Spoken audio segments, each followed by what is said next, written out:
What's going on, guys? Welcome to the channel. This is the first video of the channel and I'm going to be reviewing One Punch Man manga. Let me get it all here. Oh, here it is. There we go. All One Punch Man, not all, One Punch Man volumes 1 through 10. I only have 1 through 10. I don't have the entire thing. I'm definitely planning on getting more for sure. Oh, it's all falling. But yeah, I think there's like 24 volumes of One Punch Man right now, and I only have the first 10. And I think I could give a pretty decent review of what One Punch Man is about, and if you should pick it up or not, and who it's for only having the first 10 volumes. But if you don't know what One Punch Man is about, that would be really surprising. It's just about this guy. His name is Saitama. He basically could kill monsters in One Punch Man, and how he got his powers is just by basic training for 3 years straight. He basically trained so hard that he got bald. And then I'm not really gonna go into anything in the other volumes, only the first volume mainly. And basically he meets this guy, the cyborg, which is actually in the second cover. This cyborg guy right here, Genos, something like that. I don't really know how to pronounce his name, but yeah, this guy right here, Genos, and I guess he wants Saitama to be his teacher, and that's kind of how it starts off. Later on, he goes into the Hero Association, but I'm not really going to go into what that is about because that might spoil some of the later volumes, and I don't really want to do that for anyone who's wanting to pick it up. So first, I'm going to go over the artwork. I think the artwork is flawless. I think it's perfect for what it does. The art is just, the action is just really amazing. It's funny how this started as a web series type of thing, and then it got printed into actual manga with really good art. I'm really a fan of it, as you can see right here. So yeah, I think the artwork is really amazing in this, and I definitely think it's I think the artwork is very top tier in this manga. So moving on, I think the target audience they're going for is for people who just want to chill, read a manga. It definitely is a page turner, that's for sure. But the thing is about Saitama is that he's kind of like a one-dimensional character. There really isn't much to him. You don't really get to learn a lot about who he is as it's kind of his childhood. There is the bonus chapters at the end, but that's just, I don't think that's really enough.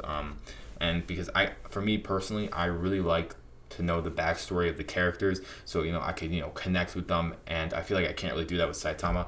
He does have very funny lines, and he definitely is very comedic, I think, and I do get a few laughs here and there, but other than that, that's basically all he's there for, as being a main character. But putting that aside, I think what makes One Punch Man shine are the side characters. So all these different side characters that get introduced. The more you read, the more side characters are introduced, and I think these side characters are kind of what make it shine, because Saitama, he kills monsters in one punch, right? So it's kind of easy to tell who the winner will be in the end of a fight against Saitama versus someone, right? I think if we have these different side characters fight against the monsters, it's definitely a little bit more tense because you don't know who's gonna win or not, because you can't kill them in one punch. I feel like all these different side characters are a lot better designed, and I think I could connect with a lot of these different people more. Not this guy, definitely not this guy, but I think I could definitely connect with them more. If you have watched the anime for One Punch Man, I think it goes up to volume 7, and pretty much I've also watched the anime, and the anime and the manga are very similar. If you want to read the manga, and you don't really care about collecting, I would go out by 7 and on, because everything else is pretty much the same. And also, I'm not going to talk about season 2 of the anime because a lot of people haven't seen that.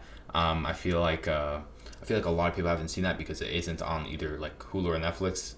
They only have the first season, or I think on Netflix. I don't know. And also Crunchyroll, I think also has season 2, or has season 1. So I'm not really going to go in depth about season 2 because it's a trash season. Don't watch it. Do not watch it. It's pretty bad.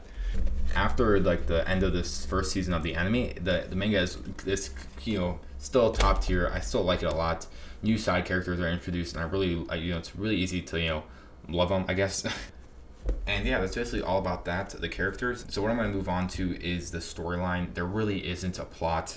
It's kind of like a bunch of short stories combined, but it's not really, because sometimes like the characters do connect.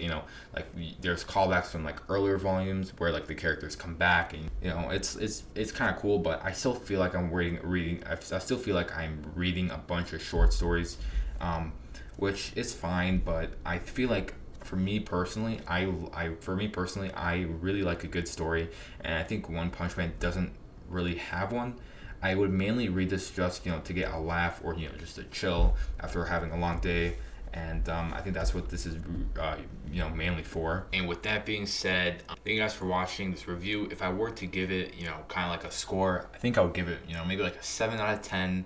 I definitely prefer a story and like kind of like a main plot line inside a manga or an anime, kind of like Vinland Saga and stuff like that.